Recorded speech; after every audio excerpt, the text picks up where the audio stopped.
US and Iran accidentally sign pizza peace accord after interns scheduling snafu.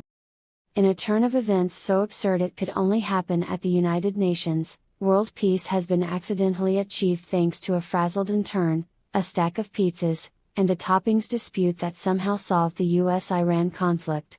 The chaos began when an overcaffeinated UN intern, running on energy drinks and a prayer, bungled the schedule, booking the US and Iranian delegations into the same conference room for what each assumed was a top-secret strategy session. To make matters worse, the intern swapped their briefing papers, leading to a surreal scene where both sides passionately argued the other's stance on nuclear enrichment, leaving everyone baffled but oddly energized. Enter the unlikely hero, a pizza delivery guy in a faded baseball cap, who burst into the room with a teetering pile of pepperoni and cheese pizzas. Who ordered the extra large with a side of diplomacy?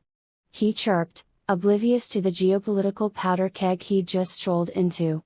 As the delegates gaped, he plunked the pizzas down and started slicing, casually munching a pepperoni while muttering, "Look, you both like pizza, right? Just split it and call it a day," and somehow, that was the spark the world needed.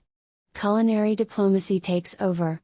What followed was a masterclass in culinary diplomacy. Disarmed by the sheer ridiculousness, the delegates turned toppings into treaties. "We'll take the olives if you take the mushrooms," the US ambassador declared, narrowing his eyes across the table. "Fine," snapped the Iranian, "but only if you swear off anchovies forever."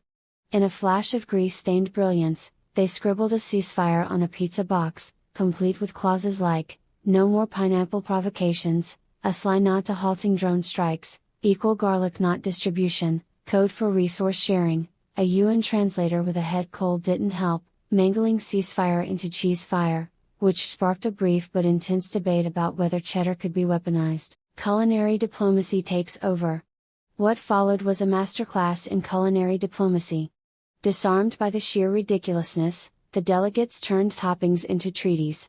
"We'll take the olives if you take the mushrooms," the US ambassador declared, narrowing his eyes across the table. "Fine," snapped the Iranian, "but only if you swear off anchovies forever."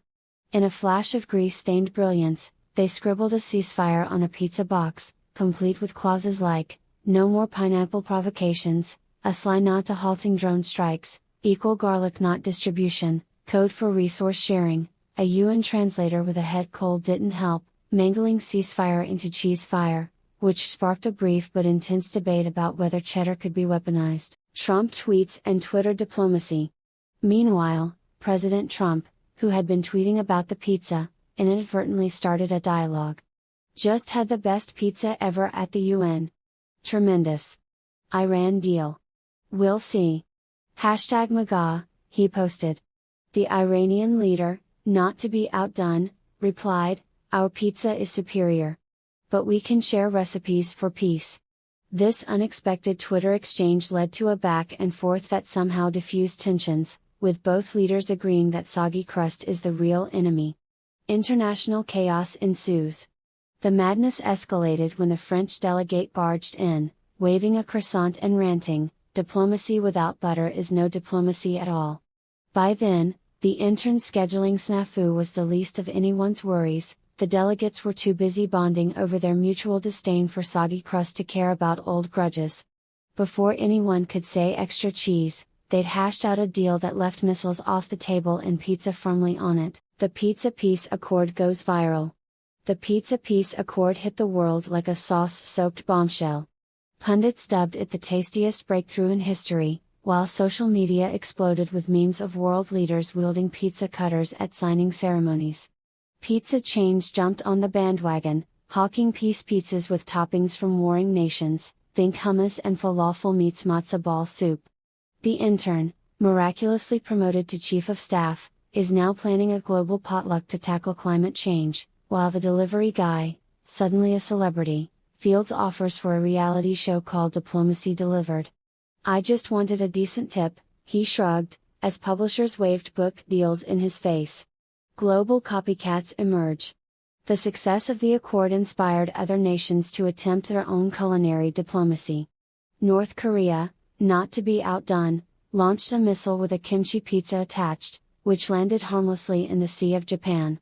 The accompanying note read, "Peace through fermentation." Italy, meanwhile, issued a statement insisting that only authentic Italian pizza could truly bring global harmony and offered to host a pizza summit in Naples, a greasy lesson for the ages. In the end, the world learned a greasy, glorious truth: peace doesn't need sanctions or summits, just a shared love of pizza. Who knew global harmony was only a slice away?